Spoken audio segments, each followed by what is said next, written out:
જો તમારી પાસે ઓસીઆઈ કાર્ડ છે કે તમારા ફેમિલીમાં કોઈની પાસે છે તો આજની આ ઇન્ફોર્મેશન તમારા માટે બહુ જ કામની છે, કેમ કે ભારત સરકારે ઓસીઆઈ કાર્ડ સાથે જોડાયેલા રૂલ્સમાં એક બહુ મોટો ફેરફાર કર્યો છે અને એની સીધી અસર એ દરેક વ્યક્તિ પર પડશે કે જે ઓસીઆઈ કાર્ડ હોલ્ડર છે. તો આપણે જાણીશું કે નવો પાસપોર્ટ બનવા પર હવે ઓસીઆઈ કાર્ડ ફરીથી બનાવડાવવું જરૂરી છે કે નથી, નવી ઈ-ઓસીઆઈ સિસ્ટમ શું છે અને કેવી રીતે કામ કરે છે, કઈ ડેડલાઇન મિસ કરવા પર પેનલ્ટી લાગશે, ઓસીઆઈ હોલ્ડર્સના લીગલ રાઇટ શું છે અને ટ્રાવેલિંગના સમયે કઈ વાતોનું ધ્યાન રાખવું જરૂરી છે. તો સૌથી પહેલી અને સૌથી મોટી વાત એ છે કે હવે નવો પાસપોર્ટ મળવા પર ઓસીઆઈ કાર્ડને ફરીથી રીઇશ્યુ કરાવવું જરૂરી નથી રહ્યું. પહેલાં જે નિયમ હતા એ પ્રમાણે જ્યારે પણ કોઈ ઓસીઆઈ હોલ્ડરનો પાસપોર્ટ રિન્યૂ થતો હતો તો એના નવું ઓસીઆઈ કાર્ડ ફિઝિકલી બનાવડાવવું પડતું, પણ હવે સરકારે આ પ્રોસેસને હટાવી દીધી છે. મિનિસ્ટ્રી ઓફ હોમ અફેર્સ એટલે કે MHA સિટીઝનશીપ અમેન્ડમેન્ટ રૂલ્સ 2026 હેઠળ આ ફેરફારને નોટિફાઈ કર્યો છે અને એને મે 2026થી લાગુ પણ કરી દીધો છે. એનો અર્થ એ છે કે હવે ખાલી 2 એક્સેપ્શન કેસીસમાં ફિઝિકલ ઓસીઆઈ કાર્ડ ફરીથી બનાવડાવવું જરૂરી છે. પહેલો કેસ એ છે કે જ્યારે કોઈ વ્યક્તિ 20 વર્ષની ઉંમરની પહેલાં ઓસીઆઈ હોલ્ડર બન્યો હોય અને હવે એની ઉંમર 20 વર્ષ પૂરી થઈ ગઈ હોય તો અને નવો પાસપોર્ટ બન્યો હોય એવી સ્થિતિમાં એકવાર ઓસીઆઈ કાર્ડ રીઇશ્યુ કરાવવું જરૂરી છે, એટલે એના એડલ્ટ ફેસનો ફોટો અને ડિટેલ્સ રેકોર્ડમાં અપડેટ થઈ શકે. બીજો કેસ એ સ્પાઉસીસનો છે જે કોઈ ઇન્ડિયન સિટીઝન કે ઓસીઆઈ હોલ્ડરના લગ્નના આધાર પર ઓસીઆઈ હોલ્ડર બનેલા છે. એમના દરેક વખતે નવો પાસપોર્ટ બનવા પર કેટલાક એડિશનલ ડોક્યુમેન્ટ્સ ઓનલાઈન સબમિટ કરવા જરૂરી છે. હવે વાત કરીએ કે જો તમે આ 2 એક્સેપ્શનલ કેસીસમાં નથી આવતા તો તમારે શું કરવાનું. તો નવા પાસપોર્ટની ડિટેલ્સ ઓસીઆઈ રેકોર્ડમાં અપડેટ કરવા માટે હવે આખી પ્રોસેસ ઓનલાઈન થઈ ગઈ છે અને એના માટે કોઈ પણ ફિઝિકલ ઓસીઆઈ કાર્ડને ફરીથી ઇશ્યુ કરાવવાની જરૂર નથી રહી. હવે તમારે બસ ociservices.gov.in પોર્ટલ પર જઈને ઓસીઆઈ મિસેલેનિયસ સર્વિસવાળું ઓપ્શન સિલેક્ટ કરવાનું છે. ત્યાં પોતાનો નવો પાસપોર્ટ અને એક લેટેસ્ટનો જ ફોટો અપલોડ કરવાનો છે અને આ આખી સર્વિસ બિલકુલ ફ્રી એટલે કે ગ્રેટેસ્ટ બેઝિસ પર હોય છે. હવે આ અપડેટ તમને નવો પાસપોર્ટ મળવાના 90 દિવસ એટલે કે 3 મહિનાની અંદર કરાવવી જરૂરી હોય છે. જો તમે આ ડેડલાઇન મિસ કરી દો છો તો તમારે $25 પેનલ્ટી આપવી પડી શકે છે અને એની પછી આ પ્રોસેસ VFS ગ્લોબલ થ્રુ કરાવવી પડી શકે છે કે જે થોડી લાંબી અને મોંઘી રહી શકે છે. એટલે પોઈન્ટ બહુ જરૂરી છે કે જેવો તમારો નવો પાસપોર્ટ બને કે 3 મહિનાની અંદર જ ઓસીઆઈ પોર્ટલ પર ડિટેલ્સ અપડેટ કરાવી લો, એટલે કોઈ પણ પ્રકારની પેનલ્ટી કે ડિલેથી બચી શકાય. હવે વાત કરીએ આખા ફેરફાર પાછળના મોટા રીઝનની એટલે કે ઈ-ઓસીઆઈ કાર્ડની.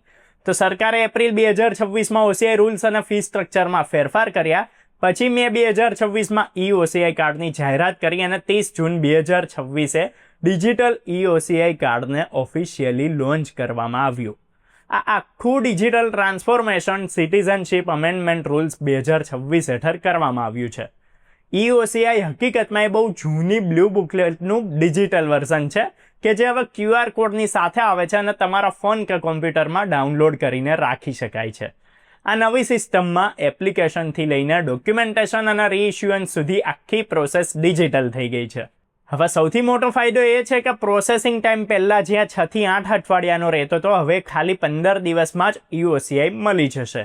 શરત એટલી કે તમારી એપ્લિકેશનમાં કોઈ જ ભૂલ ના હોય.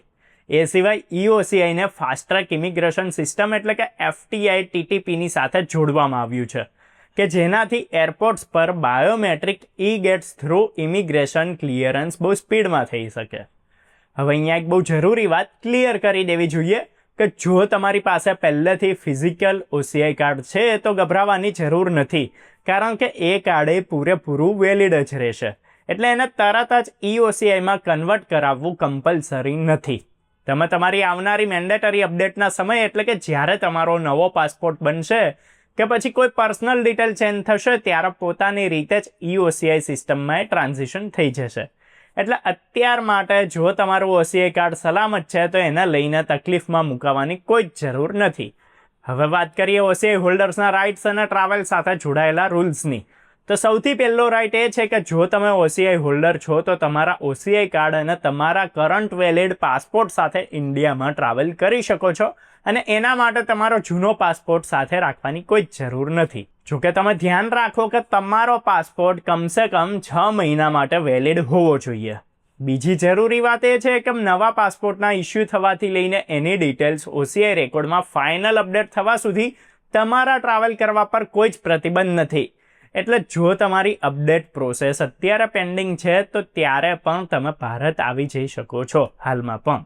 ત્રીજો બહુ મોટો ઇમ્પોર્ટન્ટ પોઈન્ટ એ છે કે નવા રૂલ્સ પ્રમાણે હવે કેટલાક ફોરેન નેશનલ્સને OCI માટે એપ્લાય કરતાં પહેલાં ભારતમાં 6 મહિના રોકાવાની કન્ડિશને પૂરી નથી કરવી પડતી. શરત એટલી જ કે એમની પાસે વેલિડ લોંગ ફોર્મ વિઝા અને જરૂરી ડોક્યુમેન્ટ્સ હાજર હોય. એનાથી નવા એપ્લિકન્ટ્સ માટે પ્રોસેસ પહેલાંથી વધારે ઇઝી થઈ ગઈ છે. હવે વાત કરીએ કેટલીક જરૂરી સાવધાનીઓ પર કે જેમનું ધ્યાન દરેક OCI હોલ્ડરે રાખવું જોઈએ. તો સૌથી પહેલી વાત, પોતાની ડિટેલ ખાલી ઓફિશિયલ ગવર્મેન્ટ પોર્ટલ એટલે કે OCIservices.gov.in થ્રુ જ અપડેટ કરવાની અને કોઈ પણ અનઓફિશિયલ એજન્ટ કે થર્ડ પાર્ટી વેબસાઇટને પોતાના પર્સનલ ડોક્યુમેન્ટ્સ નહીં આપવાના, કેમ કે આવા કેસીસમાં ફ્રોડનું જોખમ બહુ જ રહેતું હોય છે. બીજી વાત કે નવો પાસપોર્ટ મળતા જ કેલેન્ડરમાં એક રિમાઇન્ડર જરૂરથી સેટ કરી લો એટલે 90 દિવસની ડેડલાઇન મિસ ના થાય અને પેનલ્ટીથી બચી શકાય. ત્રીજી વાત કે ટ્રાવેલની પહેલાં પોતાનો OCI રેકોર્ડની ડિટેલ્સ જરૂરથી વેરીફાઈ કરી લો એટલે એરપોર્ટ પર કોઈ મિસમેચના લીધે કોઈ તકલીફ ના આવે. અને છેલ્લી વાત કે જો તમે 20 વર્ષની ઉંમર પૂરી કરવાના છો કે એની નજીક છો તો નવો પાસપોર્ટ બન્યા પછી OCI કાર્ડને રીઇશ્યુ જરૂરથી કરાવી લેવું, કેમ કે એ કેટલાક સિલેક્ટેડ કેસીસમાંથી એક છે કે જ્યાં ફિઝિકલ રીઇશ્યુ અત્યારે પણ કમ્પલસરી છે. જો તમે આ નવા રૂલ્સની ઇન્ફોર્મેશન રાખશો અને ડેડલાઇન્સનું ધ્યાન રાખશો તો ખાલી પેનલ્ટી જ નહીં બચે પણ તમારું ઇન્ડિયા ટ્રાવેલ એ સ્મૂથ અને ઇઝી થઈ જશે.